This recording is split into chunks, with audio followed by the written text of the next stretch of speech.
Thank you, Marlon and Amy, for having me here at the Artist Ally Music Summit. I'm here to talk about the creative instinct. I'm Amir Amor. I'm mainly a producer and an artist. Can you tell us about your start in the industry?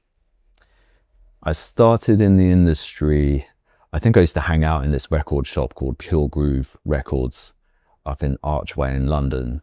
And one of my friends from the youth club that I used to go to, who I was making music with at the youth club, had just started working with a guy called Mick Shiner, who ran this record shop. And so through him, I got connected with the record shop, with Mick, and he gave me a chance. They had a studio in the back. He gave me, a little bit of time in that studio to mess about. And I think on the way home from school, I used to go past this record label called 679 in Camden, who had they had just signed my friend from that youth club, Plan B. And on the buzzer on the record label, there was a guy called Nick Worthington. I remember seeing his name on the thing, and I used to always walk past this buzzer and think, I'm gonna meet this guy eventually. And through a lot of blag and hard work and through Plan B, I got to meet Nick Worthington and sparked a relationship with him. And Nick was pivotal in starting my career, really, and he helped me start a studio and eventually a record label called Major Toms. And so that's where it all started. Can you tell us about how you ended up being a member of Rudimental? So at Major Toms, we were sort of receiving demos and things like that. And I received a demo from Rudimental, who were funky house DJs. That's how I knew of them, at least. And I kind of sat on the demos for a while, in all honesty.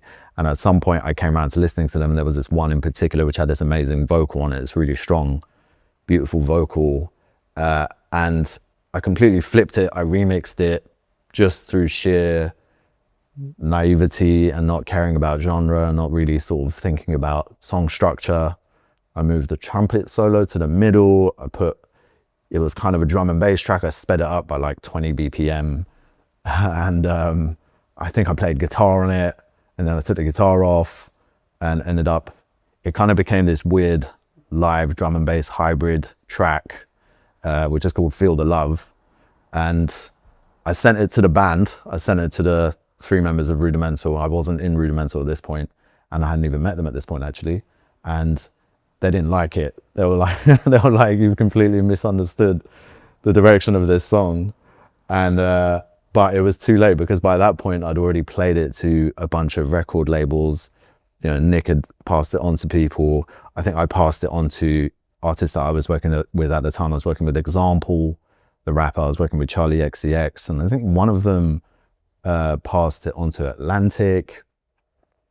It may have been Nick, I don't remember exactly, but Atlantic really wanted to sign this song, and they were super excited about it. So, when that offer was put down on the table, I think the boys eventually came around to it. I invited them to the studio. We ended up spending a bunch of time together, and it was just magic. In those first sort of 2-3 months together, we wrote pretty much all of those early Rudimental hits. And I wasn't in the group at this point still, but when the kind of offer for the record deal came through, I fancied doing the artist thing, and they asked me to join the band, and I joined the group at that point. So when you first heard that demo, can you describe how you knew it needed drum and bass with live instrumentation, and was that even popular at the time? I wasn't thinking at all when I first heard that demo, so it wasn't a matter of drum and bass or any genre. I mean, in those early days, the proper drum and bass heads didn't really like us, because who's this imposter? It was, I was very much sort of shoehorning myself into I wasn't involved in their scene at all. So it was just because of my taste, and I think having, a real belief in that flow state that you get when you're sparked with some inspiration, which is such a short period of time of 2-3 hours. In my experience, that inspiration stage is so limited in time, and it's magic, and you just have to follow it. So I didn't think about genre. It just felt right. I sped it up. I put the live instruments on it just because that's what I was into. In my mind, there was like references all the way from like indie, guitars through to, jungle.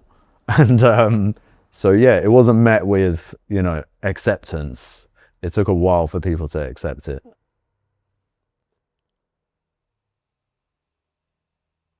Do you have any advice on how producers and other types of artists can develop their creative instinct? Is it a muscle you've trained through the years of listening? I think listening to a broad range of music is super, super key and important to this thing. It's being a producer, it's being any kind of creative, really. Your palette needs to be as wide as possible. Even if it's genres of music, things that you don't connect with immediately. Whenever something new comes out and I don't understand it, or it's like, but people are into it, I really dig deep into that genre and I try and find my links into it. Usually that involves the journey of what the influences are that created that genre. And I start to understand why people are into this, and I start to learn to love it and understand it. It doesn't mean that I don't have my own taste and things that I just want to listen to just for the joy of listening to music. But I do believe that it's really important to be, as a producer especially, to be aware, like have a deeper understanding of a wide variety of genres.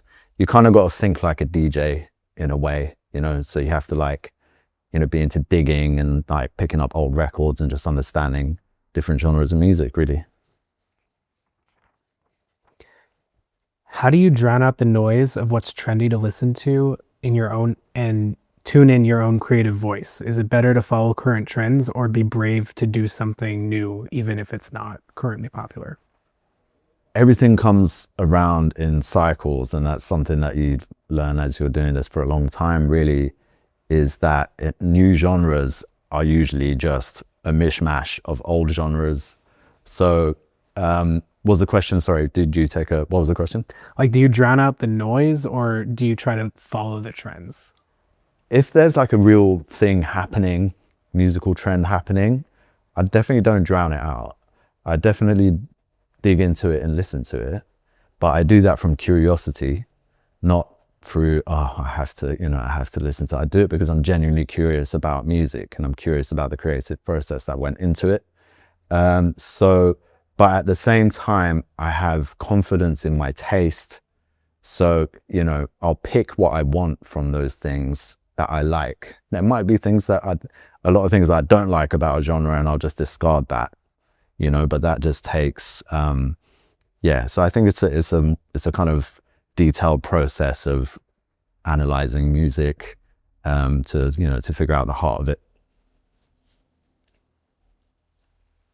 When you're in the studio, how do you recognize the moment when a track is finished? I don't think there's a moment when the track is finished. There's two halves to making a song, right? There's the writing part and then there's the production part. There's also mixing and those things, but in terms of the creative process, the main part of the creative process is just two parts. The writing part usually, like I said, takes 2-3 hours. You might go back in and work on the lyrics. That could take weeks. That could take however long. Some artists take a long time to rewrite lyrics, do things like that. But the main parts of the song usually happen in that first bit. But that doesn't mean it's finished. That just means that part is done. The finishing part is the part that most people don't get to. And I think that's one of the key differences between people who stay persistent in music and make it and continue to work in music is finishing your music.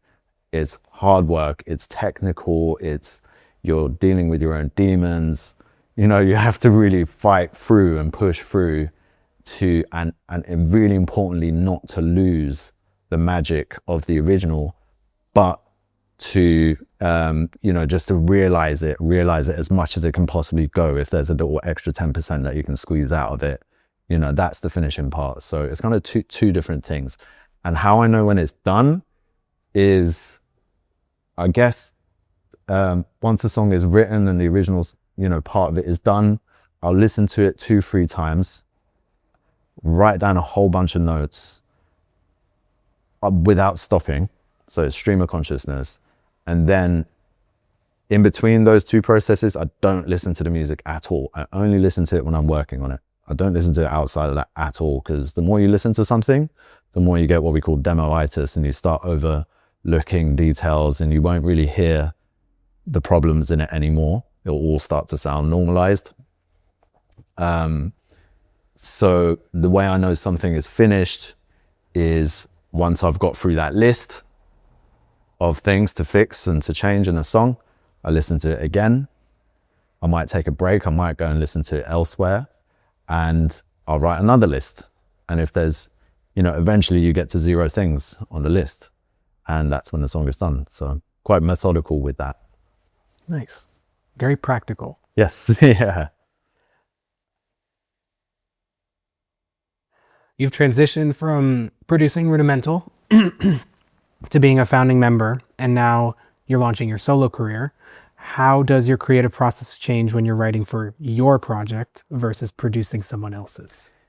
It's, when you're producing yourself, the process, I try and make it as similar as possible by dividing my brain into 2 different parts. There's the creator, the writer part, and then there's the producer part. The producer part, and I really have to thank Claire CVA, who is a music coach, who helped me understand this process better.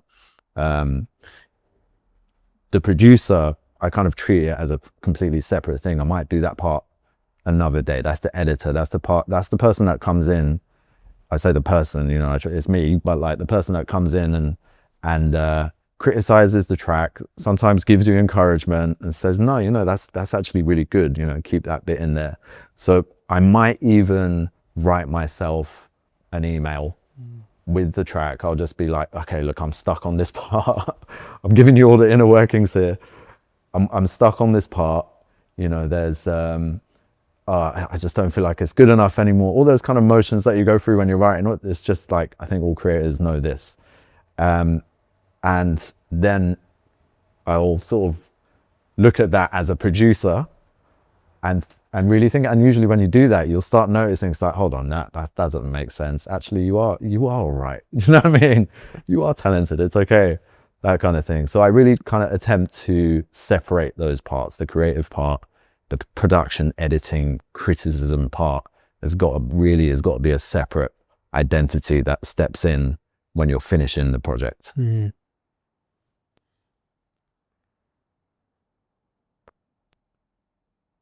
Could you tell us about your music education, be it formal or informal, and how like learning music, like, and those, how it jump-started your career?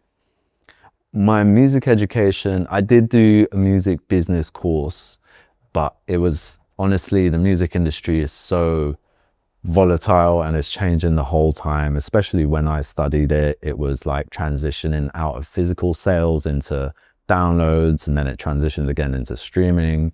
The first 2 Rudimental albums were mostly CD sales and vinyl sales, and then it became downloads, and then eventually the last few albums were like, it was all streaming. So the education part happens practically, it happens through social interactions, it happens through meeting people and just doing it and learning from it, really.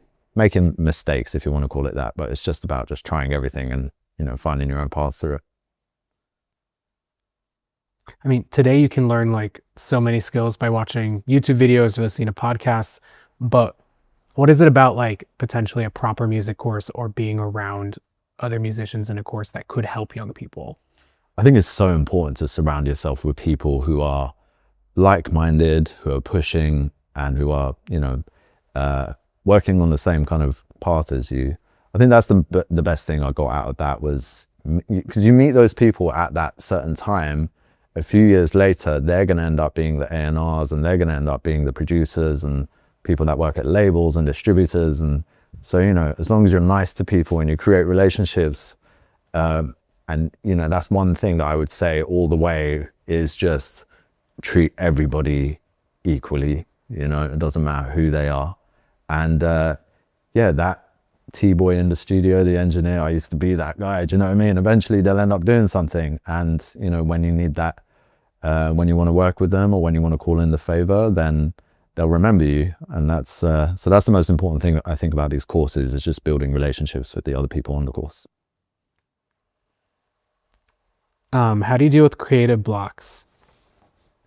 Creative blocks, I would say, I think Joni Mitchell calls it crop rotation, where you switch from one creative process to another creative process. And that's what I do. So if I'm working on something, I switch over to painting, or I'll switch over to some other genre even, or, you know, writing a play or a script or something.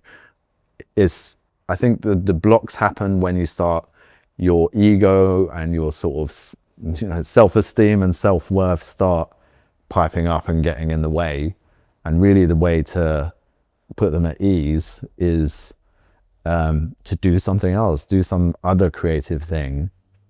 It's amazing how it works. You go away and you start working on something else, and then you suddenly get excited about doing the project that you're meant to be finishing again. So I crop rotate. I do a bunch of different things at the same time, especially with anyone with neurodivergence like myself. It's really important. It's actually a process of acceptance as well. I didn't really accept that in myself for a long time, and I used to beat myself up a little bit for not being able to focus on one thing at a time. Now I consider it a really powerful thing. I work on a couple of projects at the same time. I'll do a few different things at the same time, and they all feed each other. I get inspired to work on the other whilst I'm working on the other, you know. Every artist wants to sound unique. So what is your advice for an emerging producer or artist who is trying to find their own sonic thumbprint? You have to listen to a broad range of music. You have to really just, you know, it's, your identity comes from your taste, and your taste comes from your knowledge of music and what palette you've got in there. All of the, you know, the rhythms and the melodies and the things that you've picked up and are just in somewhere in your brain and in your body when you're writing something, when you're creating something, you know, you pick from those things. So I think to have, yeah, it's just really learn to trust your own taste. But I would also say, in order to have, you know, your own identity, you really have to be, you have to have broad taste. You have to have broad taste, like listen to a lot of different forms of music. And naturally, for me, the way Rudimental sounded the way it sounded was because I would pick up a guitar and do a solo in the middle of a jungle breakbeat, you know, that I'd sampled from so-and-so. And it's just like, you know, so it was just bringing together these little things that made my music with Rudimental unique. So yeah, I would say just, yeah, be open-minded as much as possible. Looking back at your career, what is the scariest creative risk you took that paid off? Scariest creative risk, I mean, if you were to, you know, I think, I wouldn't say I was particularly scared of doing anything risky, because, you know, what's not risky, I guess, you know, if something is not risky, then it's just kind of following what everyone else is doing, and that's, you know, so that's no fun anyway. I mean, I would say every step of the way, there's been people criticizing music that I've been making and saying, yeah, no, that's, you know, it doesn't quite fit what's happening. What scene are you in? Is this house? You know, is this going to be a DJ thing? Is this going to be a live thing? Oh, but you're in between. And the truth is, for the business side, they find that stuff difficult because they need to categorize you in order to follow the paths that are set. And I understand that. But that's never, yeah, I've always consciously made sure to to keep my naivety about those kind of things and not start thinking about the risks of people not liking something, because, you know, if I like it, so.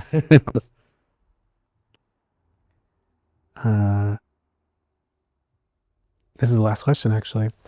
Was there ever a time when your creative instinct was wrong, and like if you made mistakes or something didn't turn out the way you wanted in your creative practice, what did you learn from it?